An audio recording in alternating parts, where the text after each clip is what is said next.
إن الحمد لله نحمده ونستعينه ونستغفره ونعوذ بالله من شرور أنفسنا ومن سيئات أعمالنا. من يهده الله فلا مضل له ومن يضلل فلا هادي له، وأشهد أن لا إله إلا الله وحده لا شريك له، وأشهد أن محمدا عبده ورسوله. اللهم صل وسلم وبارك عليه وعلى آله وصحبه وسلم تسليما كثيرا إلى يوم الدين. أما بعد، يا أيها الذين آمنوا اتقوا الله حق تقاته ولا تموتن إلا وأنتم مسلمون. يا أيها الذين آمنوا اتقوا الله وقولوا قولا سديدا يصلح لكم أعمالكم ويغفر لكم ذنوبكم، ومن يطع الله ورسوله فقد فاز فوزا عظيما. அளவற்ற அருளாளன், நிகரில்லா அன்புடையோன், எல்லாம் வல்ல அல்லாஹ் சுப்ஹானஹு வ தஆலாவுக்கே புகழ் அனைத்தும். ஸலவாத்தும் ஸலாமும் அருமை நபி ஸல்லல்லாஹு அலைஹி வஸல்லம் அவர்கள் மீதும், அவர்கள் வாழ்க்கை நெறியை பின்பற்றி வாழுகின்ற நம் அனைவர்கள் மீதும் என்றென்றும் நிலவட்டுமாக. புனித ஜும்மாவினுடைய கடமைகளை நிறைவேற்றுவதற்காக அல்லாஹு தஆலாவினுடைய மாளிகையில் குழுமி இருக்கின்ற அல்லாஹ்வின் நல்லடியார்களே, அருமை சகோதரர்களே, அல்லாஹு தஆலாவை உள்ளும் புறமும் ரகசியத்திலும் பரகசியத்திலும் நினைத்து அவனை பயந்து அவன் கட்டளைகளை ஏற்று நடந்து அவனால் தடுக்கப்பட்டவற்றை முற்றாக தவிர்த்து வாழ்கின்ற அந்த தக்வா எனும் வாழ்க்கையை, இறையச்சத்தை எனக்கும் உங்களுக்கும் நினைவூட்டியவனாக என்னுடைய குத்பாவை ஆரம்பம் செய்கின்றேன். அன்பின் இஸ்லாமிய சகோதரர்களே, அல்லாஹ்வின் நல்லடியார்களே,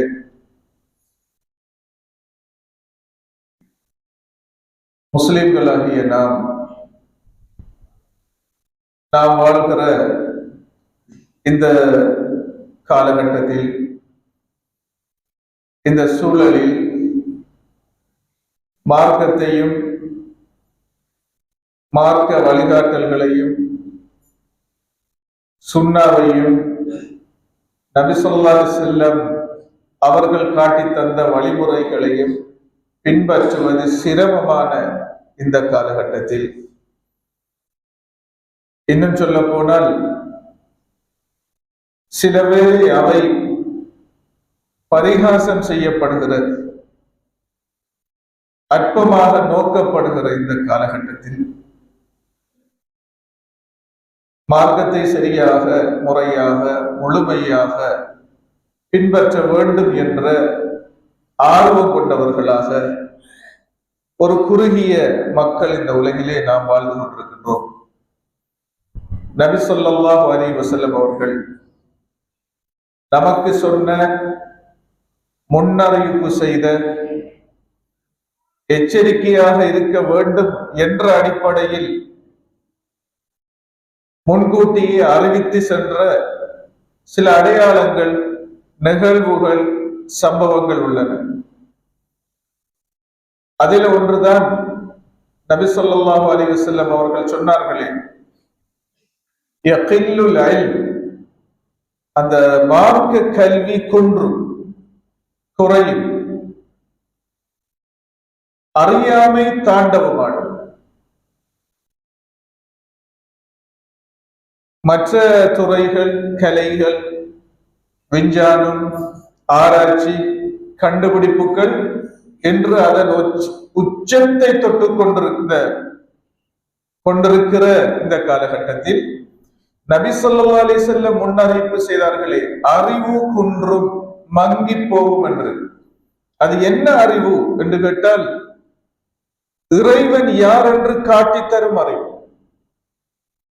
உம்மை படைத்தவன் யார் என்று அடையாளப்படுத்தும் அறிவு.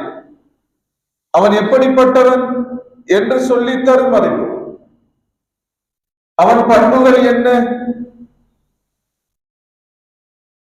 அவன் தன்மைகள் என்ன, அவற்றை நினைவூட்டும் அறிவு. எப்படி இந்த உலகத்திலே வாழ வேண்டும், என்ன வாழ்க்கை முறையை அல்லாஹ் விரும்புவான், இந்த உலக வாழ்வின் லட்சியம் என்ன, இந்த உலகிலே எப்படியாவது வாழ்ந்து மரணிப்பதா அல்லது இந்த வாழ்வு என்பது முடியாது தொடருமா, இந்த யதார்த்தங்களை சொல்லிக் கொடுக்கிற அறிவு.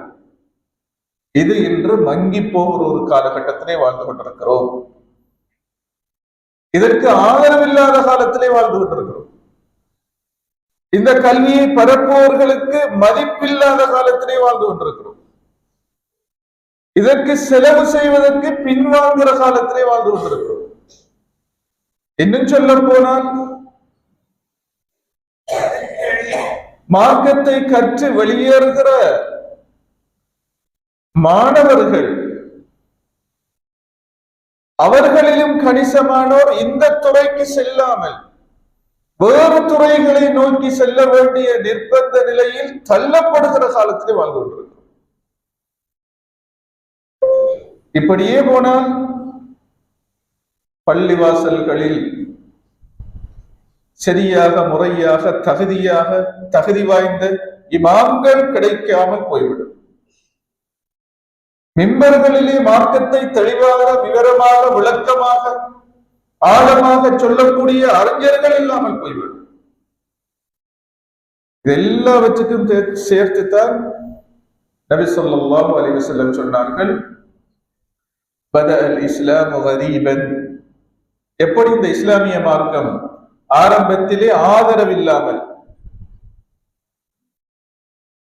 ஒத்துழைப்பு இல்லாமல், குறுகிய நபர்களுடன் ஆரம்பமானதோ அதே போன்று அது மீண்டும் ஒரு காலம் அதே மாதிரி கொஞ்ச பேருடன் சுருங்கலாம், அப்படியும் ஒரு காலம் பெறும்.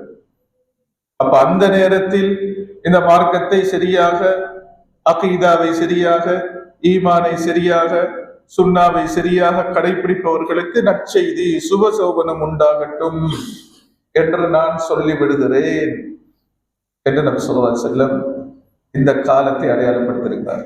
ஆகவே அன்புக்குரியவர்களே, அல்லாஹ்வின் நல்லடியார்களே, அப்படியான காலத்தில் வாழ்ந்து கொண்டிருக்கிற நாம் எமது ஈமானை, மார்க்கத்தில் உள்ள தெளிவை அதிகரித்துக் கொள்ள வேண்டும். ஒரு மனிதன் என்று எதிர்நோக்குகிற பிரச்சினை அல்லது வறுமை, மார்க்கத்தில் இருக்கிற வறுமை நிலை,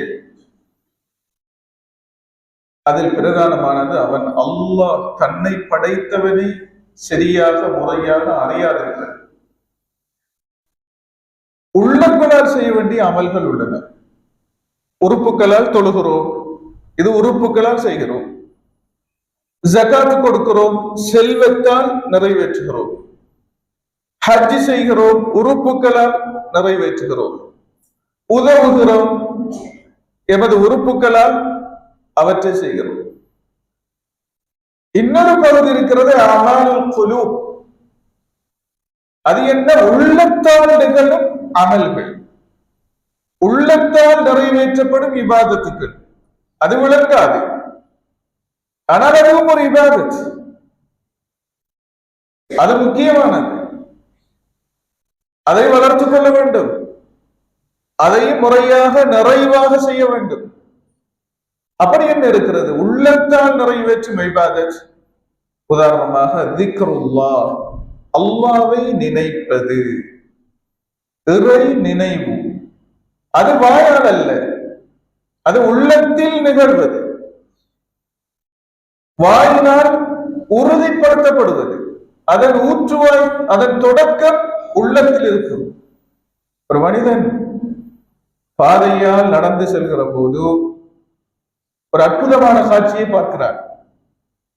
அவன் உள்ளத்தில் சுப்ஹானல்லாஹ், அல்லாஹ்வின் படைப்பு, அல்லாஹ் பேராற்றல் உள்ளவன், இப்படியும் படைத்திருக்கிறானே என்று ஒரு மனிதன் உள்ளத்தால் நினைப்பது அது திக்ருல்லாஹ், அல்லாஹ்வை அவன் நினைத்து வாழ்கிறான்.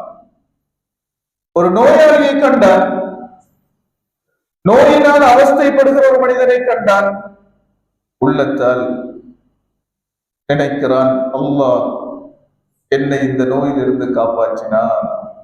நாவினால் உறுதிப்படுத்துவான், அல்ஹம்துலில்லாஹ். நபி ஸல்லல்லாஹு அலைஹி வஸல்லம் சொன்னார்களே, ஒரு மனிதன் ஒரு சோதிக்கப்பட்ட நோயினால் சோதிக்கப்பட்ட ஒரு மனிதனை பார்த்தால் அவன் இன்ன வார்த்தையை கூறிக்கொள்ளட்டும். எல்லோரும் நோய்வாய்ப்படுபவர்கள் தான், ஆனால் இதிலிருந்து அல்லாஹ் என்னை காப்பாற்றி விட்டானே, அதற்கு இன்ன வார்த்தையை சொல்லி அல்லாஹ்வை புகழட்டும். அல்ஹம்துலில்லாஹி அல்லதி ஆஃபானி மிம்ம இப்தலாஹு பிஹி. இந்த மனிதன் சந்திக்கிற, அவஸ்தைப்படுகிற, சோதிக்கப்பட்டிருக்கிற இந்த சோதனையிலிருந்து, வேதனையிலிருந்து என்னை காப்பாற்றி அந்த நாயனுக்கு எல்லா புகழும் என்கிற அந்த வார்த்தை. இந்த உலகிலே இருக்கிற அவன் படைத்திருக்கிற ஏராளமானவர்களை விட என்னை நன்றாக வைத்துள்ளானே, அந்த நாயனுக்கு எல்லா புகழும். இதுதான் நினைத்து வாழ்வது, உள்ளத்தால் நிகழ்வது, அல்லாஹ்வை உணர்வது, அவன் நிஅமத்துக்களை உணர்வது, நினைத்து பார்ப்பது. இது உள்ளத்தால் நிகழ்கிற இபாதத். ஈமான் உள்ளத்திலே குடிகொள்கிற இபாதத். உள்ளட்சம் தக்வா, அது உள்ளத்திலே நடக்கிற இபாதத். ரசூல் ஸல்லல்லாஹு அலைஹி வஸல்லம் அவர்கள் ஸஹீஹ் முஸ்லிமில் இடம்பெற்றுள்ள ஹதீஸ், தக்வா, இந்த இறையச்சத்தை சொல்கிற போது 3 தடவை சுட்டிக்காட்டினார்கள். அத்தக்வா ஹாஹுனா, அத்தக்வா ஹாஹுனா. இறையச்சம், தக்வா என்பது இங்கு உள்ளது, உள்ளத்தில் உள்ளது. அங்கதான் அது குடிகொள்ளும். அதன் வெளிப்பாடு செயல்களில் வெளியாகும். அப்ப தக்வா என்பது உள்ளத்தால் நிகழும் அமல்.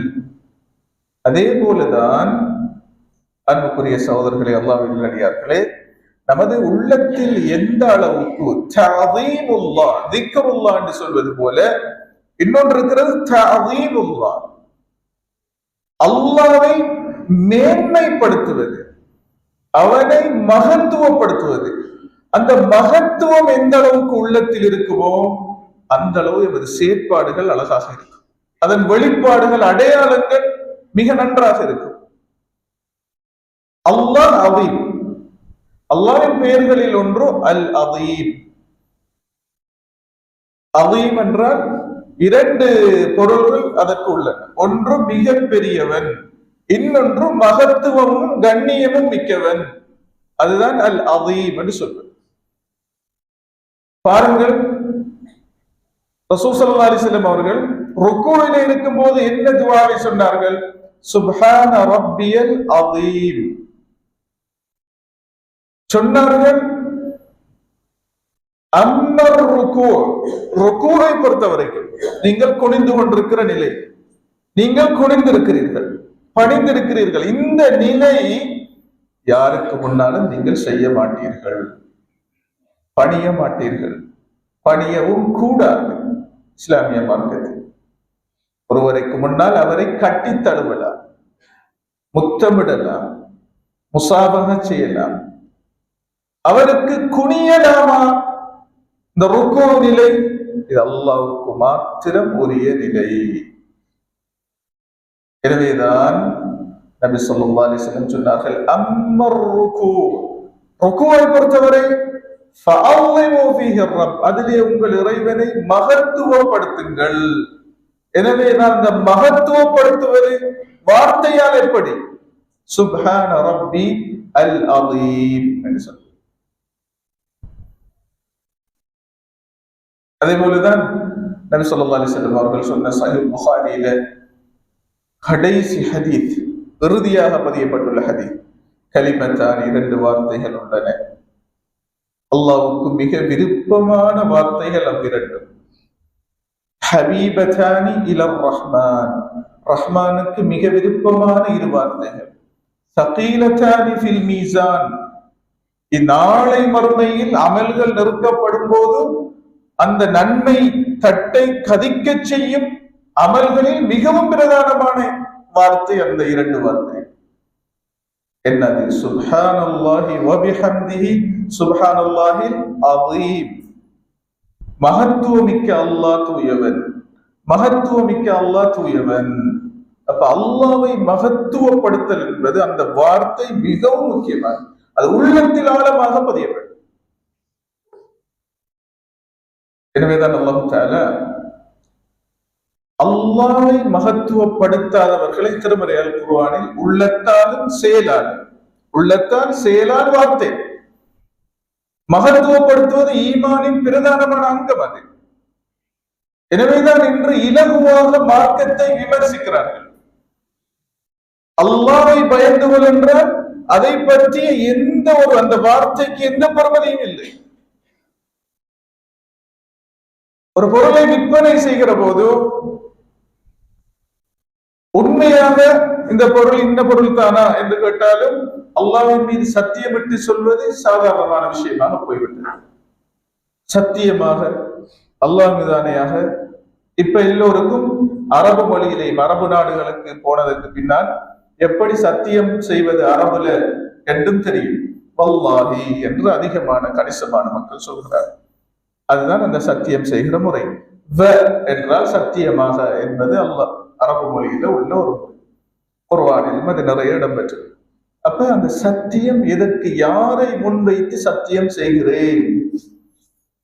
என்னுடைய தேவைக்கு, என்னுடைய நலனுக்காக யாரை நான் முன்வைத்து இதை செய்கிறேன்?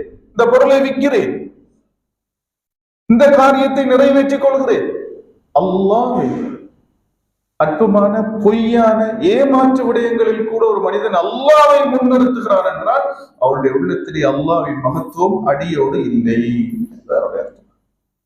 எனவேதான் நபி ஸல்லல்லாஹு அலைஹி வஸல்லம் ஒரு எச்சரிக்கையை நமக்கு விட்டிருக்கிறார்கள். சொன்னார்கள், ஸலாஸ, மூவர் இருக்கிறார்கள். அதாவது நாளை மறுமையில் பலவிதமான தண்டனைகள், அல்லாஹ் அவர்களோடு நடந்து கொள்கிற விதங்கள் ஒவ்வொருவரை பொறுத்து வித்தியாசமாக இருக்கும். அந்த வித்தியாசங்களில் ஒன்றாகத்தான் நபி ஸல்லல்லாஹு அலைஹி வஸல்லம் அவர்கள் சொன்னார்களே, மூவர் உள்ளார்கள், லா யன்துருல்லாஹு இலைஹிம், அல்லாஹ் தஆலா அவர்களை ஏறிட்டு பார்க்க மாட்டான். வலா யுகல்லிமுஹும், அவர்களுடன் பேசவும் மாட்டான். வலஹும் அஸாபுன் அலீம், அவர்களுக்கு கடுமையான வேதனையும் வழங்குவான். யார் இவங்க?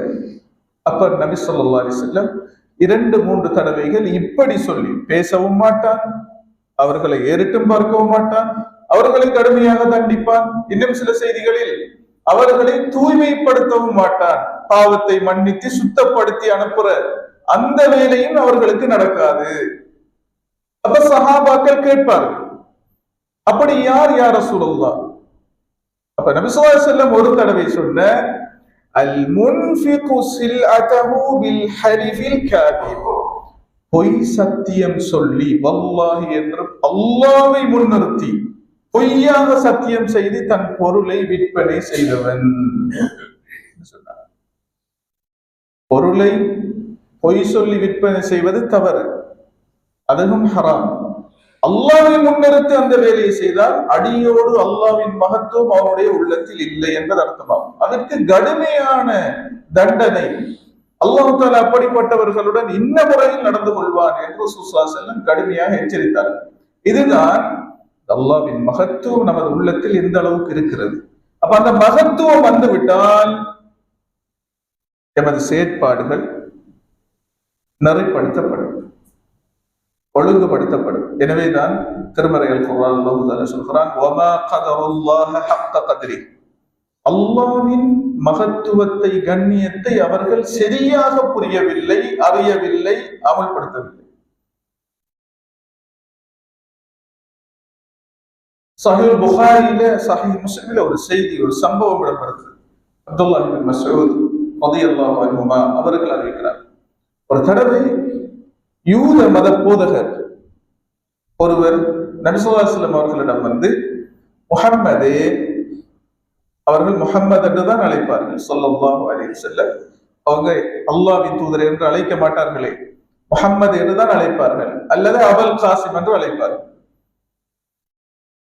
நாங்கள் எங்கள் வேதங்களில் பார்க்கிறோம், நாளை மறுமையில் அல்லாஹ் தஆலா வானங்கள் பூமி ஒரு கையிலும் மறுகையில் ஏனைய எல்லாவற்றையும் சுருட்டி எடுத்துக் கொள்வார்.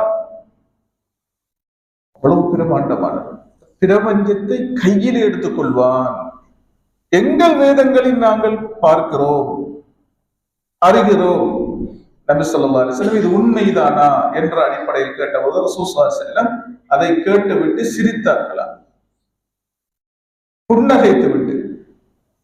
நபி ஸல்லல்லாஹு அலைஹி வஸல்லம் இந்த வசனத்தை தான் ஓதி காட்டினார். வமா கதருல்லாஹ ஹக்க கத்ரி. திருமறை அல் குர்ஆனிலும் அது இடம் பெற்றுள்ளது. எப்படி இடம் பெற்றுள்ளது? வமா கதருல்லாஹ ஹக்க கத்ரி. அவர்கள் அல்லாஹ்வை சரியாக மதிக்கவில்லை, அவன் வல்லமையை புரியவில்லை, அவன் அந்தஸ்தை தெரியவில்லை, சரியாக புரியாதவர்கள் தான் இருக்கிறார்கள். அவன் மகத்துவத்தை அறியாதவர்கள் தான் இருக்கிறார்கள். வல் அர்து ஜமீஅன், இந்த பிரபஞ்சம், இந்த பூமி எல்லாம் நாளை மறுமையில் வல் அர்து ஜமீஅன் கப்லஹு யௌமல் கியாமா, அவன் ஒரு கரத்தில் வந்துவிடும். வஸ்ஸமாவாத், இந்த வானங்கள் எல்லாம் மத்வியாத்துன் பியமீனி, அவன் வலக்கரத்தில் வந்துவிடும். இவ்வளவு அற்புதமான பிரமாண்டமான ஆற்றல் உள்ளவன் அந்த நாயன் அல்லாஹ். அவனுடைய மகத்துவத்தை அவர்கள் அறியவில்லை என்று திருமறை அல் குர்ஆன்ல இடம்பெறுகிற அந்த வசனத்தை விசுவாசம் ஓதி காட்டினார். அல்லாஹ்வின் மகத்துவம் உள்ளத்தில் இருப்பதுதான் ஒரு முஃமினை வழிகாட்டும், நெறிப்படுத்தும், நல்ல மனிதனாக மாற்றும், மார்க்கத்துக்கு அவனுக்கு முன்னுரிமை வழங்குகின்ற பக்குவத்தை கொடுக்கும் என்பதை இந்த இடத்திலே நாம் குறிப்பாக இந்த காலகட்டத்தில் விளங்கிக் கொள்ள வேண்டும். அன்புக்குரிய சகோதரர்களே, அல்லாஹ்வின் நல்லடியார்களே, ஒரு மனிதன் அல்லாஹ்வினுடைய மகத்துவம், கண்ணியம் அவன் உள்ளத்தில் இருந்தால் அவனுடைய செயற்பாடுகளில் என்ன மாற்றம் வரும்? உண்மையான மகத்துவம் உள்ளத்தில் இருந்தால் என்ன அடையாளங்கள் அவன் செயல்களில் வரும்? ரகசியத்திலும் பரகசியத்திலும், அவனுடைய சொந்த வாழ்க்கையிலும் சமூக வாழ்க்கையிலும் அவன் அல்லாஹ் பார்த்து கொண்டிருக்கிறான், நான் அவன் கட்டளையை மீறக்கூடாது என்கிற உணர்வு அவனுடைய உள்ளத்தில் என்றும் இருக்கும். அவனுடைய செயற்பாடுகள் அதற்கமைய செயல்படும். பாருங்கள், விசுவாசம் ஒரு சம்பவத்தை சொன்னார்கள். அந்த சம்பவத்திலிருந்து நமக்கு கிடைக்கிற பாடம், அல்லாஹ்வின் மகத்துவ உள்ளத்தில் இருந்தால் அவனுடைய கட்டளை இலகுவாக அமல்படுத்துவோம். அவன் பார்த்து கொண்டிருக்கிறான் என்ற உணர்வும் எப்போதும் நமக்கு இருக்கும். அப்படி நாம் செயற்பட்டால், அந்த நிலைக்கு வந்து விட்டால் அல்லாஹ் நமக்கு மிக நெருக்கமாக இருப்பான், இக்கட்டான வேளையில் உதவுவான். நபி ஸல்லல்லாஹு அலைஹி வஸல்லம் புகாரியில் இடம்பெற்றுள்ள ஹதீஸ் ஒரு சம்பவத்தை சொன்னார்கள். என்ன சொன்னார்கள்? 3 பேர் பிரயாணம் போனார்கள்.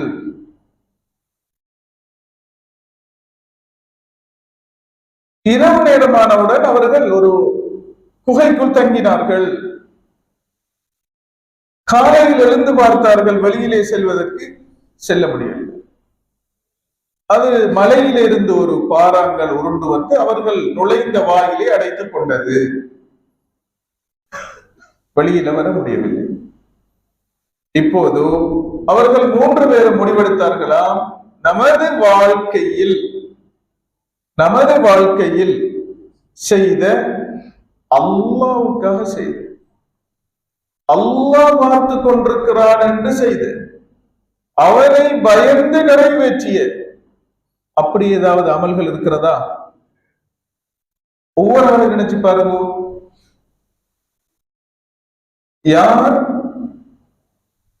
யாருடைய உள்ளத்தில் அல்லாஹ்வின் மகத்துவம் இருக்குமோ அவர்கள் அமலை இஹ்லாசுடன் செய்வார்கள், அல்லாஹ்வுக்காக வேண்டிய செய்வார்கள். எந்த நிலையிலும் அதில் எந்த மாற்றமும் இருக்காது. அல்லாஹ்வின் கட்டளைக்கு முன்னுரிமை அளிப்பார். 3 பேர் யோசித்தார்களா, என்ன செய்யலாம்? ஒவ்வொருவரும் முடிவெடுத்தார்களா, நாம் எமது வாழ்வில் அல்லாவுக்காக செய்தாமல், அல்லாவை பயந்து செய்தாமல் என்ன இருக்கு பார்த்து ஒரு ஆள் சொன்னாரா, நான் ஒரு துவா கேட்கிறார், யா அல்லாஹ், நான் ஆடு மேய்க்க போறது, காலையில் என்னுடைய ஆட்டு மந்தைகளை எடுத்துக்கொண்டு செல்வேன், மாலையில் வரும்போது ஆட்டில் பால் கறந்து கொண்டு வருவேன்,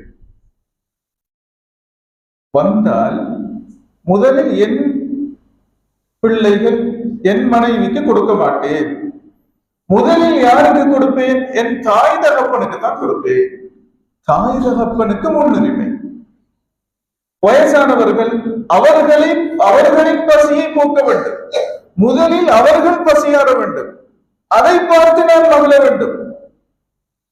நீ இந்த அமலை நல்ல அமல் என்று சொல்லி இருக்கிறாய், நீ விரும்புகிற அமல் என்று சொல்லி இருக்கிறாய். ஒரு நாள் இப்படித்தான் நான் பாலை கறந்து கொண்டு மாலை நேரத்தில் வரும்போது என் தாய் தகப்பன் உறக்கத்தில் இருந்தார்கள், உறக்கத்தில் தான் இருக்கிறார்கள்.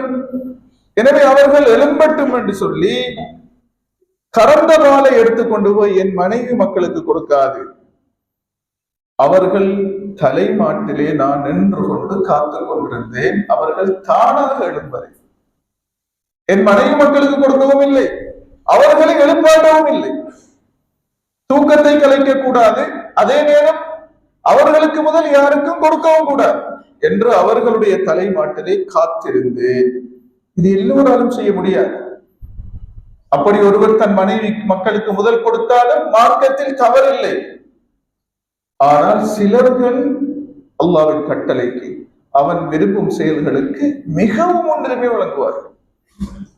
அது உள்ளத்தில் அல்லாஹ்வின் மகத்துவம் எந்த அளவுக்கு இருக்கிறதோ அந்த அளவுக்கு அது வெளிப்படும். இப்ப பாருங்க, கடைசியாக அவங்க விழித்தவுடன் தான் அவர்களுக்கு நான் அந்த பாலை கொடுத்தேன், அவர்கள் அருந்தினதன் பிறகுதான் என் மனைவி பிள்ளைகளுக்கு கொண்டு போய் கொடுத்தேன். யா அல்லாஹ், இதை உனக்காக செய்தேன், உன் திருப்திக்காக செய்தேன், அப்படி நான் செய்திருந்தால் எங்களை இந்த இக்கட்டான நிலையிலிருந்து காப்பாற்று என்று தோன்றினார். தாய் தகப்பனுக்கு முன்னுரிமை வழங்கினது, அதை அல்லாஹ் உனக்காக செய்தது. அந்த கட்டத்தில் அல்லாஹ்வின் மகத்துவம் உள்ளவர்களுக்குத்தான் அந்த அப்படி நடந்து கொள்கிற உயரிய தன்மை வரும். ரப்பு சொல்லியிருக்கிறான், அவன் விரும்புகிறான், அவன் அதிக நன்மையை தருவான், இதை ரப்புக்காகத்தான் நான் இதை செய்கிறேன் என்கிற அந்த உணர்வு அது அல்லாஹ்விடத்திலே மிகவும் மகத்துவம். அல்லாஹ்வை மகத்துவப்படுத்துபவர்களை அல்லாஹ் கண்ணியப்படுத்துவார். வாழ்க்கையில மாற்றி பாருங்க. உங்களிடம் ஒருவர் நல்லா இருக்கிறீங்களான்னு கேட்டால் வாயை திறந்து முழு மனதுடன் அல்ஹம்துலில்லாஹ் என்று செல்லும் பழக்கத்தை கொடுப்பார்கள். நல்லா இருக்கிறீங்களான்னு கேட்டால் இருக்கேன், ஒரு அரைவாசி பேர் இருக்கேன் என்றுதான் சொல்லுவாங்க. பரவாயில்லை, வாழ்க்கை ஓடுது, அப்படித்தான் சொல்லுவார்கள். ஒரு மூமினுடைய நாவினால் முதல் வர வேண்டும் அல்ஹம்துலில்லாஹ். இல்ல மனசு கஷ்டமாக இருந்தால் அல்ஹம்துலில்லாஹி அலா குல்லி ஹால் என்று சொல்றோம். எதுவாக இருந்தாலும் என் நிலையிலும் அல்லாஹ்வுக்கு எல்லா புகழும், அது அல்ஹம்துலில்லாஹி அலா குல்லி ஹால் என்று சொல்றோம். எதுவாக இருந்தாலும் என் நிலையிலும் அவனுக்கே புகழ் அனைத்தும். நம்முட செயற்பாட்டில உள்ளத்துல அந்த அல்லாஹ் பற்றிய அந்த மகத்துவத்தை மாற்றி பாருங்கள், நமது வாழ்க்கையிலும் சிலது மாற ஆரம்பிக்கும்.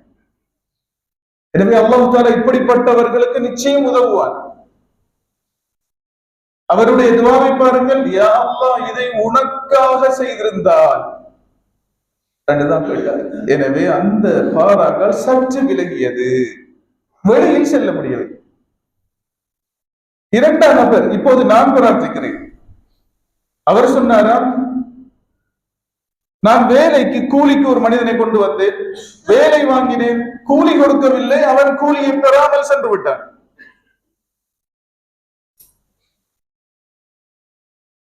இவனுடைய என்ன கூலியை என்ன செய்வது? நல்ல ஒரு வாய்ப்பு தான், அவனாகவே விட்டுட்டு போயிட்டான், பரவாயில்லை அல்ஹம்துலில்லாஹ் நமக்கு கிடைத்த வாய்ப்பு தான் என்று ஒரு மூமின் நினைக்க மாட்டானே.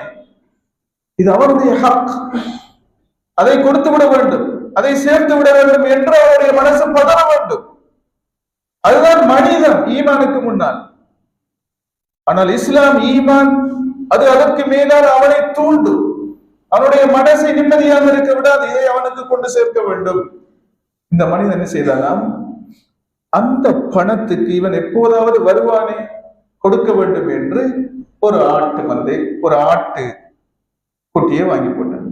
அது பெருகியது, வரவில்லை, அது பட்டியாக மாறியது.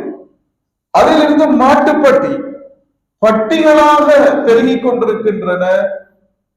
அவன் வரவில்லை. ஆனா இந்த மனிதனுடைய உள்ளத்துல இது இவ்வளவும் என்னுடையதல்ல, அவனுடைய. இந்த காலத்துல ஒரு ஆளை தேடலாமோ தெரியாது, இப்படி மிகவும் கஷ்டம். அல்லாஹ் நம்ம எல்லாரையும் மன்னிக்க வேண்டும். அப்படியான நல்ல மனிதர்கள் மற்றவர்களுடைய ஹக் உரிமையை நிறைவேற்ற வேண்டும் என்பதில் எவ்வளவு முன்மாதிரிகள் இந்த உலகிலே வாழ்ந்திருக்கிறார். எனவே திடீரென ஒரு நாள் வந்தான், என்னுடைய கூலியை தாண்டான். நான் சொன்னேன், இதோ என்ன பார், இதோ இருக்கிற அந்த ஆட்டு மந்தைகள், எல்லா மாடுகள் எல்லாம் உன்னுடையதுதான். அந்த மனிதன் கேட்டானா, நீ என்னை பகுடி பண்றாயா? கூலியை கேட்டு வர இம்மாத்திர ஆடு மாடுகளை காட்டி இதெல்லாம் உன்னுடைய கூலி என்று சொல்கிறாய்? ஆம், இது உன்னுடைய கூலியால் வளர்ந்தவைதான் இவையெல்லாம். அந்த மனிதன் அப்படியா என்று கேட்டு அவ்வளவையும் எடுத்து கொண்டு போனான். எனக்கு அதில் ஒன்றையும் கூட விட்டு செல்லவில்லை. இப்ப யா அல்லாஹ், இதை உனக்காக செய்திருந்தார், உன் திருப்தியை நாடி நான் இந்த காரியத்தை செய்திருந்தால் எங்களை காப்பாற்று. அந்த துவாவும் அல்லாஹ்விடத்தில் ஏற்றுக்கொள்ளப்பட்டது. சற்று விலகியது. முயற்சித்தார்கள் வெளியிலே வருவதற்கு முடியவில்லை. மூன்றாம் நபர் அவர் பிரார்த்தித்தார், யா அல்லாஹ், எனக்கு ஒரு சாட்சிய மகள் இருந்தார், அவள் எனக்கு மிகவும் பிரியமானவள், அவளை தவறாக அடைய முயற்சித்தேன், மறந்து விட்டாள், அவளுக்கு வறுமை வந்தது, கஷ்டம் வந்தது, என்னை நாட வேண்டிய தேவை வந்தது, நான் செய்யும் உதவிக்காக நீ இஷ்டப்பட வேண்டும் என்று நான் அவளுக்கு சொன்னேன். வறுமையால இஷ்டப்பட்டாள்.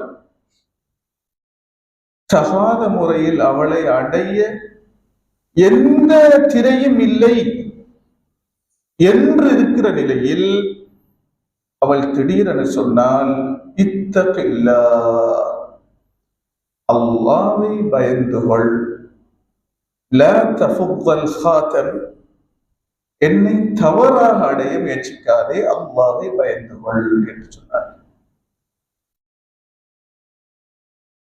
யாருடைய உள்ளத்தில் அல்லாஹ்வுடைய மகத்துவம் இருக்குமோ, அது எந்த அளவுக்கு இருக்குமோ அவர்களுக்கு இந்த வார்த்தை பயங்கரமாக இருக்கு. அல்லாஹ்வை பயந்து கொள் என்று சிலர்களுக்கு சொன்னால், நான் ஏற்கனவே சொன்னது போல அது சாதாரணமான ஒன்றாக இருக்கும்.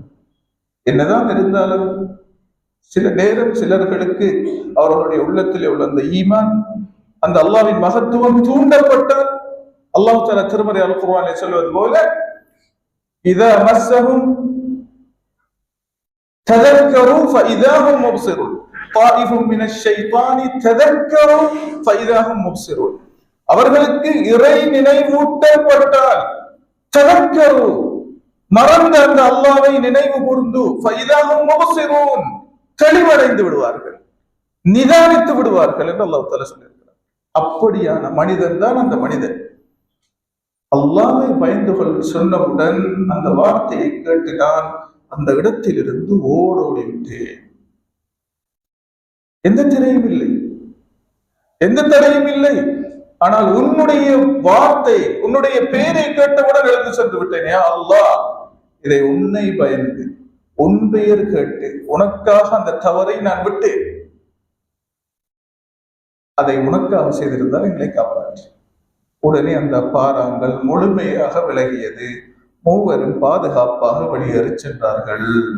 ஸல்லல்லாஹு அலைஹி வஸல்லம் ஸஹீஹுல் புகாரியில் இடம்பெற்றுள்ள ஹதீஸில், இந்த அல்லாஹ்வின் மகத்துவம் ஒரு மனிதனுடைய உள்ளத்தில் இருந்தால், அது ஆழமாக இருந்தால், எப்படி அவனுடைய வாழ்க்கையில் அது அவனை நெறிப்படுத்தும், அந்த அமல் ஆபத்தில் எப்படி அவனை காப்பாற்றும், அப்படியான அமலை வைத்து அல்லாவை அழைத்தால் எப்படி அவன் அந்த அழைப்புக்கு பதில் கொடுப்பான், எப்படி அல்லாவை மகத்துவப்படுத்துவர்களை அல்லாஹ் கண்ணியப்படுத்துவான் என்பதற்கு மிக பெரும் சான்றாக பாடமாக நபி ஸல்லல்லாஹு அலைஹி வஸல்லம் அவர்கள் இந்த சம்பவத்தை சஹாபாக்களுக்கு சொன்னார்கள்.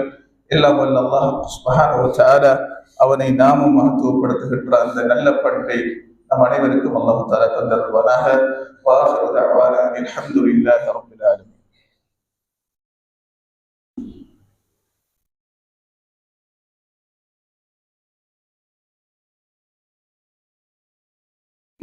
الحمد لله وحده والصلاة والسلام على من لا نبي بعده وعلى آله وصحبه أجمعين وسلم تسليما كثيرا إلى يوم الدين. أما بعد. அன்புக்குரிய சகோதரர்களே, அல்லாஹ்வின் நல்லடியார்களே, நபி ஸல்லல்லாஹு அலைஹி வஸல்லம் அவர்களும் எப்படி தன்னை படைத்த நாயனை மகத்துவப்படுத்த வேண்டும், அவருடைய மகத்துவமும் மகிமையும் உள்ளத்தில் எந்த அளவுக்கு இருக்க வேண்டும் என்பதற்கு மிகவும் முன்மாதிரியாக இருந்து காட்டியிருக்கிறார். அவர்கள் இறை தூதர், அல்லாஹ்வை நம்பியவர்களில் முன்னிலையில் இருப்பவர்கள், நமக்கு அப்படி நடந்து காட்ட முன்மாதிரியாக இருக்க வந்தவர்கள். எனவே அவர்கள் அதில ஆக உச்ச நிலையில் அதன் அல்லாஹ்வை மகத்துவப்படுத்துவதில் உச்சத்தை தொட்டார்கள். நபி ஸல்லல்லாஹு அலைஹி வஸல்லம் சாதாரணமான விடயங்கள் கூட ஒரு மனிதர் நபி ஸல்லல்லாஹு அலைஹி வஸல்லம் அவர்களிடம் பேசிக் கொண்டிருக்கும் போது, ஒரு விடயமாக பேசிக் கொண்டிருக்கும் போது சொன்னார், மாஷா அல்லாஹு வ ஷிஅத என்று சொன்னார். அல்லாஹ்வின் தூதரே, நீங்கள் நினைத்தது போன்றும் அல்லாஹ் நாடியது போன்றும் நீங்கள் நாடியது போன்றும் அது நிகழ்ந்தது என்று சொன்னார். எப்படி சொன்னார்? அல்லாஹ் நாடினதும் நீங்க நினைச்சதும் நடந்து விட்டது. இதுல பெரிய ஒரு தவறு இருப்பதாக நமக்கு விளங்காது. அல்லாஹ் நாடினதும் நபியை நீங்க நாடினது, நினைச்சதும் விரும்பினதும் நடந்திருக்கிறது. நபி ஸல்லல்லாஹு அலைஹி வஸல்லம் சொன்னார்கள், அஜஅல்தனி லில்லாஹி நித்தன், அல்லாஹ்வுக்கு நிகராக என்னை நீ மாற்றி விட்டாயா, ஆக்கி விட்டாயா? குல் மாஷா அல்லாஹு வஹ்தஹு, அல்லாஹ் மாத்திரம் நடந்ததுதான் நாடியதுதான் நடந்தது என்று சொல். என்னை கொண்டு போய் அல்லாஹ்வுடன் சேர்க்காதே. நபியே, நீங்க நினைச்சதும் அல்லாஹ் நாடினதும் என்று என்னை சேர்க்க வேண்டாம். அல்லாஹ் நாடியதுதான் நடந்தது, அவன் மாத்திரம் நினைத்ததுதான் நடந்தது என்று சொல். என்னை அல்லாஹ்வுடன் சேர்க்காதே என்றார். நான் அல்லாஹ்வின் தூதரும் அடியானும் தான், என்னை எனக்குரிய இடத்தில் வை, அல்லாஹ்வுடன் சேர்த்து பேசாதே. எந்த அளவுக்கு அதுல கவனமா இருந்திருக்கான்னு பாருங்க. இது மாத்திரமல்ல, நபி ஸல்லல்லாஹு அலைஹி வஸல்லம் அவருடைய சபையிலே சில நேரம் இந்த பேச்சு பயிற்சி நடைபெறும். பிரச்சாரகர்களுக்கு எப்படி மார்க்கத்தை சொல்வது, எப்படி ஆரம்பிப்பது என்கிற பயிற்சியும் சில வேளைகள் நடைபெற்றிருக்கிறது. அப்ப ஒருவர் பேசினாராம், யார் அல்லாஹ்வுக்கும் அல்லாஹ்வுடைய தூதருக்கும் கட்டுப்படுகிறாரோ அவர் வெற்றி பெற்றார். இது சரி. யார் அவ்விருவருக்கும் மாறு செய்கிறாரோ அவர் வழி தவறினார், நஷ்டம் அடைந்தார். நபி ஸல்லல்லாஹு அலைஹி வஸல்லம் உடனே சொன்னார்கள், நிறுத்துங்க, நீங்க சொல்வது தவறு இல்லை. என்ன தவறு இருக்கிறது? அது அவ்விருவரும் என்று நீ சொன்னாயே, அல்லாஹ்வுடன் என்னை கொண்டு போய் சேர்க்காதே, அவ்விருவரும் என்று. அப்ப எப்படி சொன்னான்? யார சொல்லலாம், திரும்ப சொல். யார் அல்லாஹ்வுக்கு மாறு செய்கிறாரோ, அவருடைய தூதருக்கு மாறு செய்கிறாரோ அவர் வழி தவறினார், நஷ்டம் அடைந்தார் என்று சொல். அவ்விருவரும் என்று என்னையும் அல்லாஹ்வையும் சேர்க்காதே. பாருங்கள், வார்த்தையில் கூட அல்லாஹ் அவன் உயர்ந்தது, அவனை உயர்ந்த இடத்தில் வைங்க. நான் இறை தூதர், என்னை கொண்டு போய் அல்லாஹ்வுடன் சேர்க்காதீர்கள் என்றால் எவ்வளவு தூரம் ரசூல் ஸல்லல்லாஹு அலைஹி வஸல்லம் இந்த பிரயோகங்களில் கூட அல்லாஹ்வின் மகத்துவத்தை பேணியிருக்கிறார்கள். கவலைக்குரிய விஷயம் என்று பாருங்கள், மனிதன் எப்படி எந்த அளவுக்கு சென்று விட்டான். அல்லாஹ்விடம் கேட்பது போல் அல்லாஹ்வின் அடியார்களிடம் கேளுங்க. வீடியோக்கள்ல பார்க்கிறோம். அல்லாஹ்விடம் பிரார்த்திப்பது போன்று அவர்களிடம் கேட்கும் விடயங்களை இவர்களிடம் கேளுங்கள். யார் சொன்னது கூடாது? இந்த அளவுக்கு நபி ஸல்லல்லாஹு அலைஹி வஸல்லம் அல்லாஹ் மாத்திரம்தான் அவனுக்குரியது, அவனுக்குரிய அம்சங்கள், அவனுக்குரிய வல்லமை, ஆற்றல் அவனுக்கே உரியது என்று இவ்வளவு கவனமாக இருக்கத்தான் இன்று மனிதன் அல்லாஹ்வுக்கு நிகராக மனிதனை கொண்டு போய் நிறுத்த முயற்சிக்கிறான். அல்லாஹ்வின் மாளிகையில இருந்து அதற்கு பிரச்சாரம் செய்கிறான். அல்லாஹ்வின் மாளிகையில் இருந்து அது ஆகும் என்று சொல்கிறான். நான் சொல்கிறேன் நீங்கள் செய்யுங்கள் என்று சொல்கிறேன். அப்ப திருமறை அல் குர்ஆன்ல ஒரு வசனம் இடம்பெற்றுள்ளது. நரகவாசிகள் சொல்கிற விஷயம், அவர்களுக்கு சொல்லப்படுகிற விஷயம், இத் நுஸவ்வீக்கும் பிரப்பில் ஆலமீன், ரப்புல் ஆலமீனுக்கு சமமாக நாம் உங்களை ஆக்கியதுதான் எங்கள் தவறு. அல்லாஹ் உயர்ந்த இடத்தில் வைங்க, மற்றவர்களை அவர்களுக்குரிய இடத்தில் வையுங்கள். இல்லை என்றால் அதுவும் ஷிர்க்கு தான், அல்லாஹ்வுக்கு நிகராக ஆக்குவது. அப்படியும் மனிதர்கள் இந்த உலகிலே வாழ்கிறார்.